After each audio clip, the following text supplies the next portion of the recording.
Welcome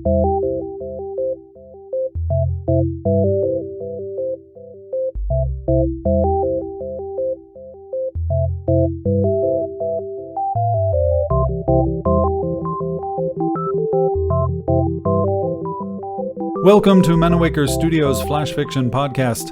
I'm CB Drogi. This week, Where the Heart Once Beat and the Soul Now Lay, by Amanda Vincent. All roses fade. The artificial bleach in the sun and fray in the rain. The natural, crisp and brown all on their own, dangling from stems like hanged men. Floral decay dotted the family's cemetery, mirroring the ceaseless decomposition below.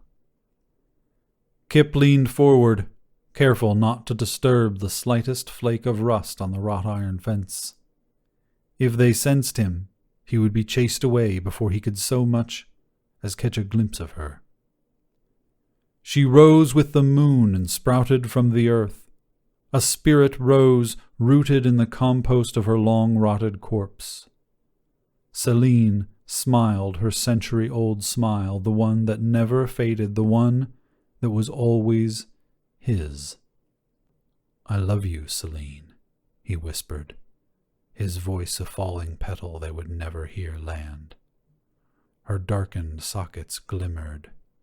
"I want you, Kip." His worlds swirled above and below, and he gripped the bars for balance. They came then, mother, father, sisters, brother, all the way to the top of the twisty family tree. Death's no match for southern pride. He was not one of them, and they'd spend eternity keeping him out. In unison they lunged their attack, reaching for his soul. Kip fled. The night sweat with his terror. Humid drops, scented with the broiling overgrowth of honeysuckle, fell and clung to blades of grass. Past the decrepit plantation, past the dusty fields, to the lonely woods where he lay. He didn't have to stay. He had no tombstone to tether him, but there was nowhere else to go. He threw himself to the ground, landing on the familiar, corroded bullet, cradled in his last bits of bone. Morning came and found Kip reclined in his shallow grave like a hip bath, watching a junk bug strut proudly down the magnolia's trunk. The bug itself was unremarkable, but its coat was an intricate creation, a voluminous cloud of white foam. As a child, Kip loved these fluffy little ones.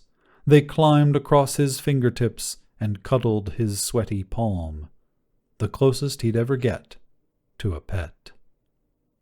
He was horrified to find they were nature's most ruthless children. In late spring, early summer of the year and of his life, he saw the sneak in action. It cornered an insect, tinier and weaker than itself, ripped it open and devoured its innards. Appetite sated, it lifted the carcass and draped it jauntily over its back. Kip pulled it off, leaving the junk bug naked and exposed. Affection turned to disgust as he realized that fleecy coat was nothing more than a collection of arms, legs, and exoskeletons. Hidden as it was beneath the scents and parts of its prey, it moved without detection. Kip roused himself from the dirt. Disgust turned to admiration as he realized that fleecy coat was nothing more than survival. Celine's grandfather patrolled the house, protecting high-born termites from garbage ghosts. His attachments to the material ran deep, dominating the afterlife, just as he dominated the lives of those around him, turning those he loved into possessions. Kip charged, knocking the spectral relic to the floor. His fingers pierced grandfather's breast where the heart once beat and the soul now lay. He ripped it free, a stubborn stone from a fallow field. It flashed, then shriveled to dust in his hand. A sultry wind blew lazily through the hall, scattering the final ashes over the plantation's rotted floor. Grandfather's shell, knit from memories and light, lay wavering on the floor. Kip slipped the pallid ghost skin on his back and crept toward the old woman haunting the garden. Cousin Philip kept watch at the cemetery gate. He'd love to destroy Kip a second time. Eternity is long and diversions are few. Only the familiar spirits of his grandparents approached tonight, and he saluted a greeting. As his hand raised, a searing thrust punctured his chest, and eternity became much, much shorter. Kip slung the corpse of his murderer's soul over his shoulders, adding to his heaping, glimmering coat. Not a soul stirred as he made his way to Celine's quiet corner. He dropped to the ground and reached for her. Her hand fit his, slim fingers like puzzle pieces, and he pulled her from the earth. She knew him, even with his coat, the second their darkened eyes met. The conquered death on his back didn't frighten her. She just smirked at his cleverness and kissed him. They lay back in an overgrowth of thorns, beneath the drip-drop of withered petals, and made up for lost time.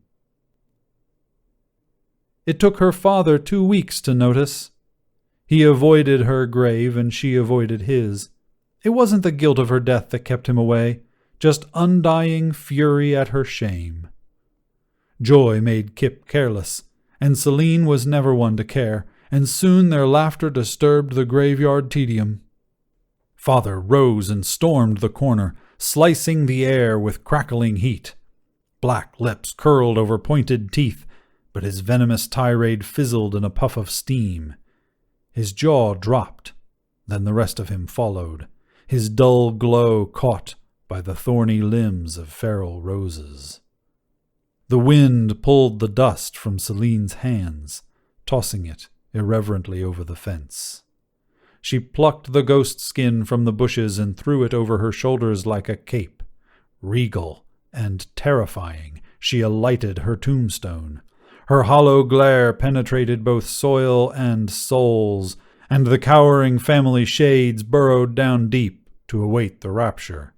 They would not disturb her again.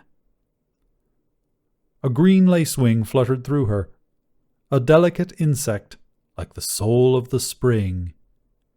Junk bugs are merciless in youth, but when the need is gone they change, they shed their coats, transform, and fly. Celine grabbed Kip's hand and pulled him past the cemetery gates. Past withered roses, past stagnant ghosts, past years of history they would never understand. Past them all, they flew.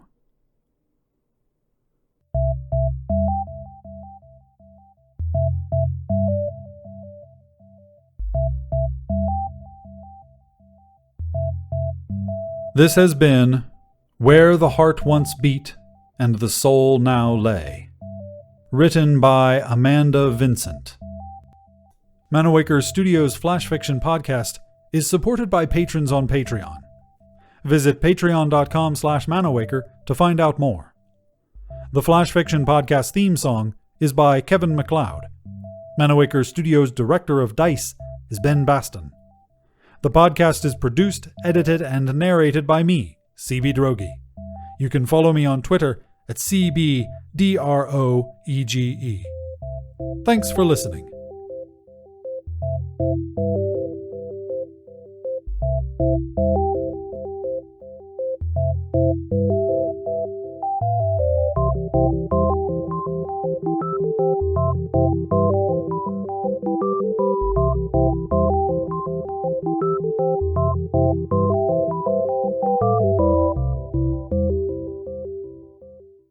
On the next installment of Flash Fiction Podcast, trysts bloomed whenever we managed to meet, ending only when I left for work or she to class at the junior college.